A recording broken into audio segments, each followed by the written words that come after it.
Here we are, Sam. The inaugural 4-down football video, history in the making. This is our Plymouth Rock of sorts. Are you excited? I am. I'm really thrilled to do this. Fudge, our beautiful cameraman over there, approached me about this idea not too long ago. I thought it was a great opportunity for us to do something that we haven't really done before. Stretch out into a medium that we haven't really explored.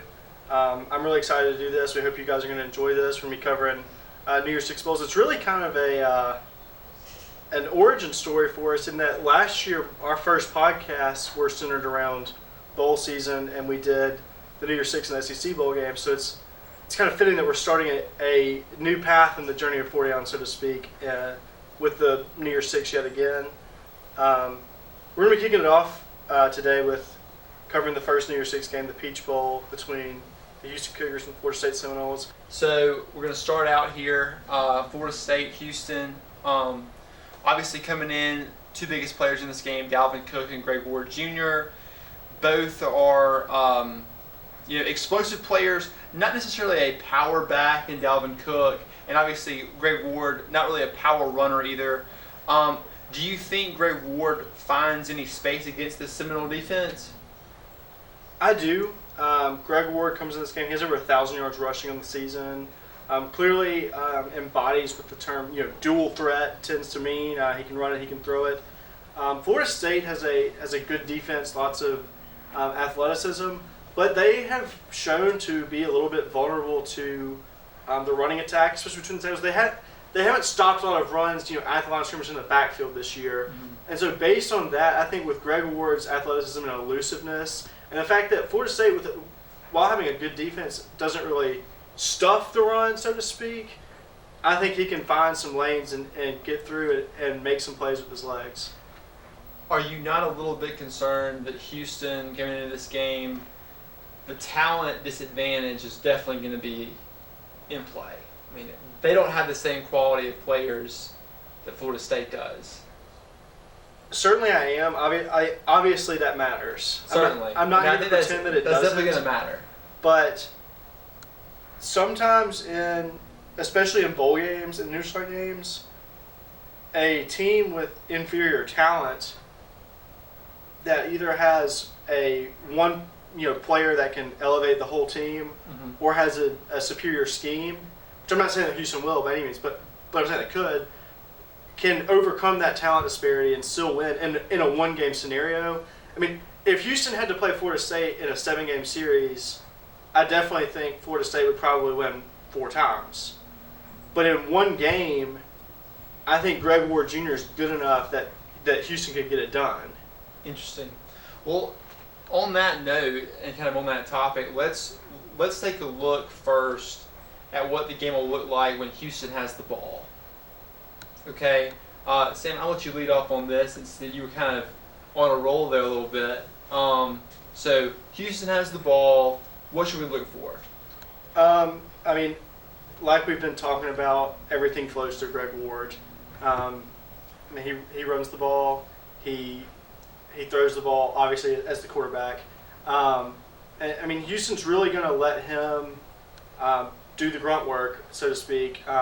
Kenneth Farrow at running back offers a little bit of a two-way. He has about 200 receiving yards, if I'm not mistaken, and close to 1,000 yards rushing. So he will help Greg Ward out. He'll make it so it doesn't have to be a quarterback carrying the ball 30 times.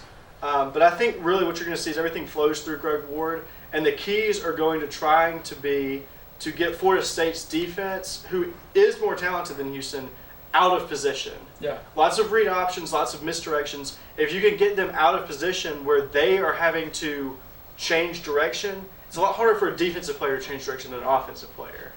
One of the things that I look at in this game is you obviously see a team like Houston coming in with obviously so much more to play for. This is a big stage game for them. Not really used to this stage, obviously. And for FSU, how bad do they want to be there? Because that's something that's really going to matter. Because I think you look at bowl games, and they're definitely kind of a difficult thing to predict. And one of the things that does matter is, do you want to be there? Are you excited about being there? And I think Houston definitely will be. And Florida State's going to have to match that enthusiasm and that passion early in the game. But I would be a little bit worried with Greg Ward being a dual threat quarterback who primarily runs the ball. You know, are they going to be able to let him carry the ball 20, 25 times against that defense? And are the other playmakers on the team, are they going to get open? Are they going to get separation and make plays for them against a defense that is certainly more physically gifted and certainly has more depth? And that's where I'm a little bit hesitant. I think Ward will probably run for 90 yards or so.